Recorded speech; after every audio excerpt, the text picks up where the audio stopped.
my God, hold on. This is Charlene O'Banion, a prison officer being accused of with an inmate. You felt me, I was like soaking through my clothes.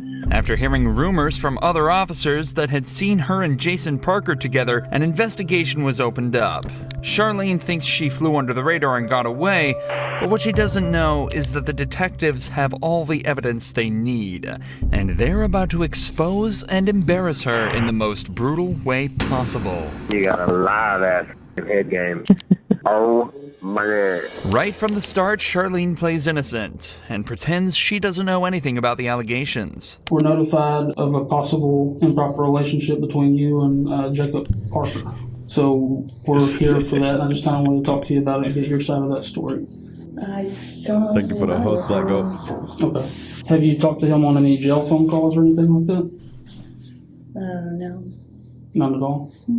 Charlene is sure that this will work, but the detectives have much more evidence than they're letting on. And where would you think that this allegation would come from if there's nothing to it? Well, I had a feeling this was coming. Say so your there name was again. an inmate named Coker, Twitch. Justin Coker. Okay. He got out of here for, I don't know what period of time. And he tried to contact me on Facebook. He sent me a message and I blocked him on Facebook. And I guess one time Parker was going back to Bequat to use the bathroom and he was talking like at the window with me. Mm-hmm. And I guess Coker like didn't like that, which I had no contact with him or anything. And Parker had told me that he had gone up to him and was like, don't talk to her or something crazy like that. So I'm just not trying to be rude here. I'm just, Why would you expect this conversation to come up from that? Like now, if that happened a few months ago. Charlene claims that the only time she's had contact with Jason was a single time outside the jail bathroom. And it was a jealous inmate that started the rumor. But the detective is about to share some evidence that instantly proves that Charlene is hiding something. I don't know exactly how it started, like who it started from, but I was told that it was brought to somebody's attention, and then we looked at jail calls, and there was jail calls between you and Parker, and all that stuff's recorded. So I don't think you're being completely truthful. Well, I kind of know that you're not, and I'm not trying to be rude when I say that. Yeah, no. I'm just kind of trying to lay it out on the table for you. Mm-hmm. So can you kind of tell me what's going on? I guess a few years ago. We talked, and then I ended up here, and then he ended up here. I didn't know he was here. I didn't, it wasn't anything like that.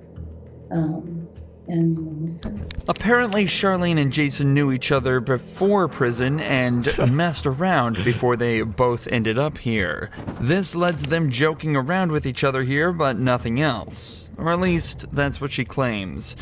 In reality, the cops have recorded phone calls from inside the prison that tell a completely different story.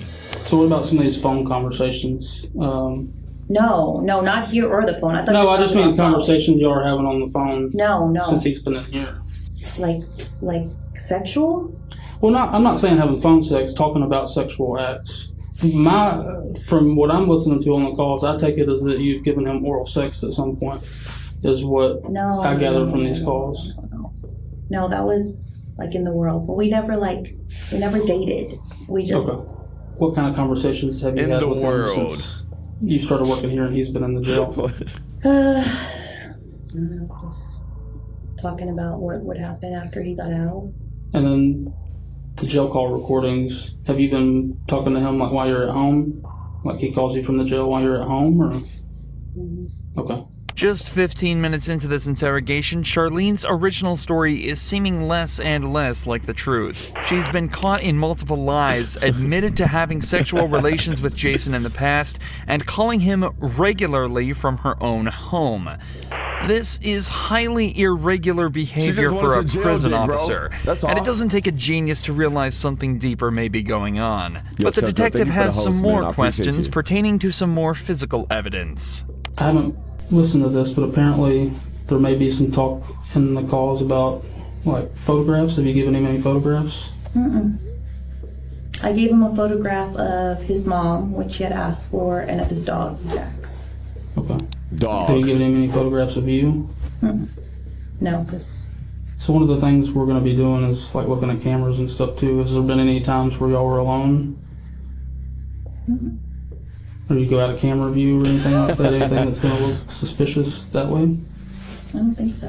It's important to remember that Charlene has worked at this prison for a while now, and as such will know all the... Why is there a nude on your story? Text from Josh. Boo, sorry, did I scare you? What's up, girl? It's almost October, and if you are getting this, it means you're a Halloween hoe. ins and outs of everything such as security camera blind spots and patrol officer schedules. You'd think that with all this knowledge, it'd be easy to hide a relationship with an inmate. But it seems that she forgot about a few vital pieces of information. Not least the facts that all phone calls placed from the prison are recorded. But thanks to the detectives, she's about to be reminded of this fact in a devastating way. Hey, baby. Go back. Baby, guess what? What, babe? I just won the blackjack game. Yay. I just won $30. I got a lot of stuff to clean and get rid of before you come home. I'm just kidding. Yeah. I'm just fucking with you. I was trying to make you think I have all these secret things. Yeah, I bet you do. What? What? What? What do you mean? I don't know. You probably got this weird swing hanging from the ceiling. Kenneth probably thinks it's a swing set. Oh, if I had that swing, you better believe I'd leave that sucker up for you. Would you really? Hell yeah. You'd let me put you in it? Yeah. With a ball and everything? Dude. Yeah, babe. Listening to your own voice can be bad enough for some people, but listening to your own sexual phone calls in silence with two detectives in the room as you realize you've just been caught red-handed has got to be worse than any prison sentence there is. However, with the language they've used so far, there's no evidence that the pair have actually engaged in any sexual acts. Yo, chat.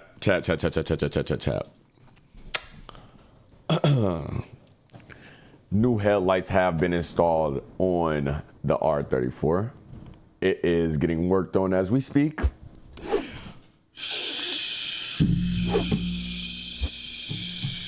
That changes quickly as Jason begins to directly incriminate Charlene on the call. I just want you to look at me sometimes and be like, damn, my woman's fine. Fine as wine. Mm-hmm. And you got a live-ass fucking head game. Oh, my God. She looking clean. It wasn't my best moments. I was just trying to get it done. Are you in bed? Don't even get me thinking about that because it makes me so like just going back and thinking about that. Oh, yeah. You felt me. I was like through my clothes. Get very, very easy. I always want to have like that's not even not good. I mean, I feel like I just like look at someone. I'm like, oh my God, I'm so. No, like of course, like I only get for you. You kind of see how that sounds from like my point of view, like a more recent thing than 3 years ago. Yo, nah, he mad as shit because he really wanted to crack down on this and she fucking to say inmates. No after hearing that phone call is truly remarkable. But to her credit, she's not going down easily. The detectives try asking her if she thinks Jason would cover for her, and she still doesn't break, sticking to her story that everything that happened outside of prison.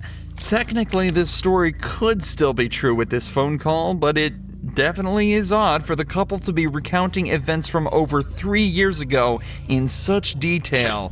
Hood nigga gonna do it. Kakazi TF, how the do you know what is gonna do and why is making you feel better? Especially when earlier she struggled to remember any details about the relationship. You talk about how profound this was, like just giving him this, but you like don't remember anything about it. It's like telling me something, but you're having trouble coming up with details about it. You know what I mean? Like if it's that profound. I mean, I give him. How do you describe? I mean, is that? Well, what I want to know like about the.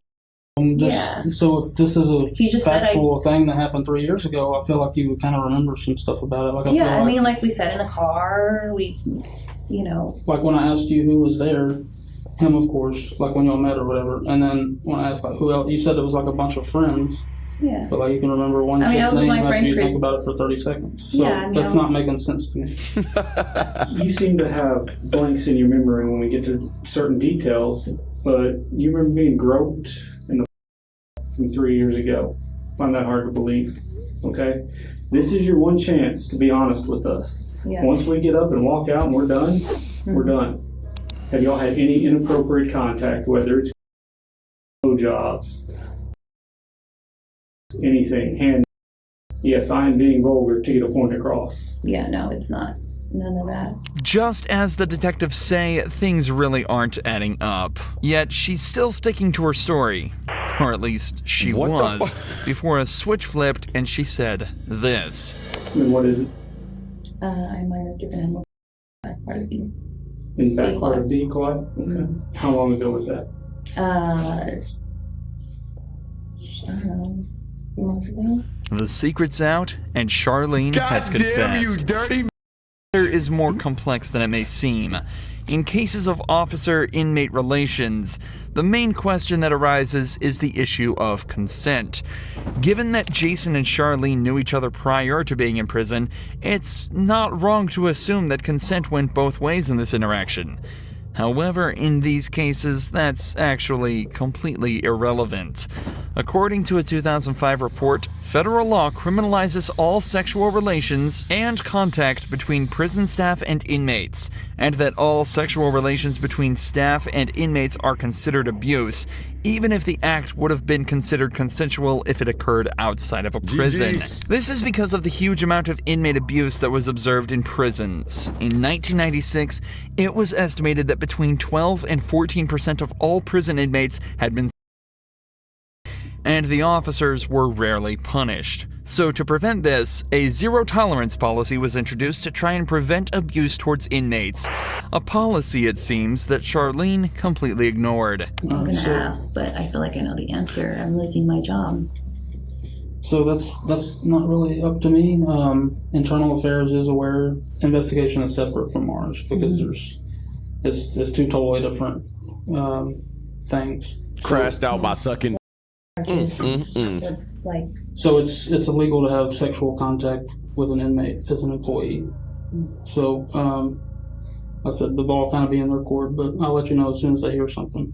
I mean, would I go to jail? That's up to the DA's office. As it turns out, Charlene would lose her job, and the only time she'd ever be allowed back in jail would be for the 100 days that she'd be made to serve after being found guilty of activity with a person in custody. On July 29, 2020, Yo, she got. Damn. Okay, we got when a killer realized his victim tricked him. It's an hour.